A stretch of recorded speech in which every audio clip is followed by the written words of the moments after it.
Ssenkulu w'ekitongole ky'obwannakyewa ekya Center for Constitutional Governance Dr. Sarah Birete asimbiddwa mu kkooti ya Buganda Road mu Kampala n'avunaanibwa emisango egyekuusa ku kufuna bwina akwata ku bantu mu ngeri emenya amateeka.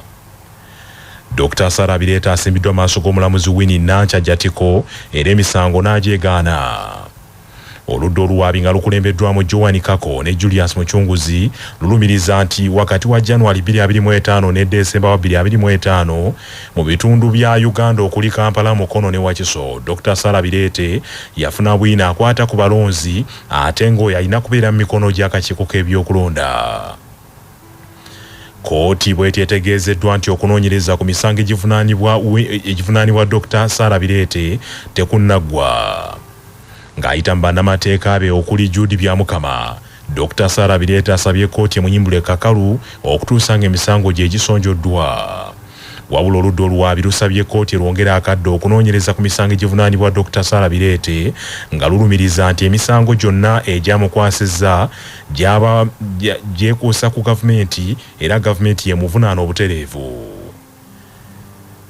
Omulamuzi Winnie Nancha Jatiko bw'ati akkiriza okwongera oludda oluwaabi obudde obumala okwongera okwekenneenya ensonga eyo era bw'atyo n'ayongezaayo okuwulira emisango gino okutuusa nga 21 January Dr. Sarah Birete twalizibwa mu kkooti era bw'atyo n'azzibwayo ku alimanda. Poliisi yatandise omuyiggo ku bantu abatannategerekeka abatemudde omuvubuka ategerekese nga ye Mugerwa Arafat ow'emyaka 25 ku kyalo Kavule Kikoota ku luguudo lw'Essemuto mu Gombe Division mu municipal y'e Nansana mu disitulikiti y'e Wakiso asangiddwa nga yattiddwa mu bukambwe mu kiro ekikeesezza olwaleero. Poliisi etuuse mu kitundu ekyo ku ssaawa nga 7 ez'emisana era ezze n'embwa ezikonga olusu n'eggukira mu maka g'omutuuze omu ng'abaasanzeewo omukazi yekka. Poliisi egambye nti efunye entandikwa wegenda okutandikira okunoonyereza ku misango egivunaanibwa wegenda okutandikira okunoonyereza ku nfa y'omuntu oyo era nga yesinziira mu maka g'omutuuze oyo. Okusinziira ku ssentebe w'ekyalo Kikoota Kavule mu disitulikiti y'e Wakiso Ronnie Bulime Ssennoga, omufoona asangiddwa ng'alina omusaayi mutono nnyo. Tata we yayingidde tuganya abantu okuyingirayo. Tata we gana amawulire gonna agali kufa ku mugenzi yagoogera kuba olw'ebyokwerinda kuba ye yayingidde nga tamanyi na kumanya. Kati netwogaana abantu okuyingirayo kati yagatuwa nti omwana bamusaze busazi kiso kirabikanga abalembese n'omusaayi naye bakutte ne ku kisenge omusaayi ku switch y'ettaala kuliko omusaayi engalo z'omuntu oyo. Kibula kati tusazeewo tulindeko wadde musiraamu tulinde tuleete embwa tulabo batusobola okutwesinga abatemu bano naye ng'ekigendera kyabwe kizibu kyakuteebereza. Kitaawe w'omugenzi Kafeero Yahaya ategeezezza nti ekyokufa kwa mutabani we kimukubye wala nnyo. Babatuuze mu kitundu ekyo bategeezezza bannamawulire nti ettemu eryengeri epya nnyo mu kitundu kyabwe. Naye tetumanyi oba kiki oba yakoze eki oba bamulanze eki byonna tetubitegeera oba ssente oba kweraguza byonna tetubitegeera naye tetumanyi oba kigendererwa ki oba badde baagala ki byonna tetubitegeera. Naffe ku kitundu tuli beeraliikirivu nnyo. Era ku security obukuumi eno abantu basusse okufa. Kati omwana oyo talina gwayogera naye kasiru talina gwavuma talina mutawaana wadde ki ekiba kyamusizza. Oli yamusanze wuwe mu nju nga yeeba. Obukuumi mu kitundu butono kiyitiridde abaana babasala enkya n'eggulo kati n'abakulu balugenderamu kati kiyitiridde security. Omumyuka asooka wa Ssaabaminisita era nga imbako omukyalo wa disitulikiti y'e Kamuli Rebecca Alitwala Kadaga asakidde abalwadde malwaliro ag'enjawulo mu disitulikiti y'e Kamuli ebikozesebwa mu bulamu obwa bulijjo. Obubaka bwatisse minisita w'obwakyabazinga ow'ebyobulambuzi ow'ekitiisa Namutamba Helen ebintu byamuwadde mulimu emmere ebutto sabbuuni n'ebyasava ebirala nga bikwasiddwa akulira eddwaliro lya gavumenti mu kibuga Kamuli lyagoba Moses. Ono asabye abantu okwongera okumuwagira n'omukulembeze w'eggwanga okwongera okutumbula ebyobulamu.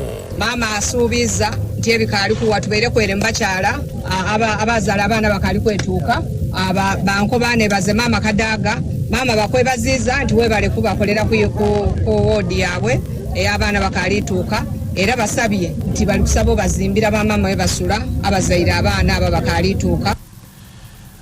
Nabambula omuliro asaanyizaawo ebintu bya bukadde na bukadde bwa nsimbi ku kyalo Lubaga Road B emabega wa Furniture House mu Lukagwe Mengo. Okusinziira ku beerabiddeko n'agaba omuliro guno gwatandise ku ssaawa 6 ez'emisana era nga kiteeberezebwa nti gwavudde ku masannyalaze. Ekitundu awagudde enjege eno kiri mu mugotteko era wano abatuuze nga bakulembeddwa mu Kimbugwe Omalo basinzidde okusaba gavumenti n'abazirakisa okudduukirira abaafiiriddwa emaali yaabwe kubanga tebalina kyakuzzaako. Tusaba balina obuyambi okuyamba ku batuuze baffe kubanga omuntu abeera mu kino ekyalo aba tateeredde nti mugagga kyali bulungi naye aba yajja kunoonya bulamu. Bafiiriza ebintu by'omuntu okusinga bya muntu kubanga badde basulawo obusuzi. Ennyumba z'abapangisa ate ziri mu mugotteko zino ezaffe ez'okweyiya. Ennyumba ziringa 7 naye 5 ziweddewo, 2 zo zitaasiddwako aba fire brigade bazze ne batuyambako naye n'abatuuze bakoledde wamu kulaba nga tutaasataasako naye abazinyamooto batuyanya okuzikiza omuliro guno olw'enguudo enfunda ezitabasobozesa kuyisa ebimotoka byabwe okutuuka mu kifo awakutta omuliro. Era wano kansala mu Lukagwe Mengo Ssemwanje Robert wasinzidde okusaba abateekerateekera ekibuga kino bakole ku kizibu eky'amakubo agatuuka mu bizimbe by'omunda okuzikiza omuliro n'obubenje obugwawo. Basobole kubanga amakubo kubanga ne fire bwejja ate sigala wala nnyo netandika okuyunga empiira okusobola okutuuka wawe ekola ki wezikiriza omuliro guno. Ba physical planners ng'aba Kampala Central Division balina okulaba nga bakola ekisoboka okulaba nga planingira ebitundu bino. Singa baba babuddewo enjega tutaasa tutya kubanga kati wano singa abatuuze tebeekozeemu mulimu singa ennyumba nga 30 zonna senga bweweddewo wonna senga kikisaawe kyamu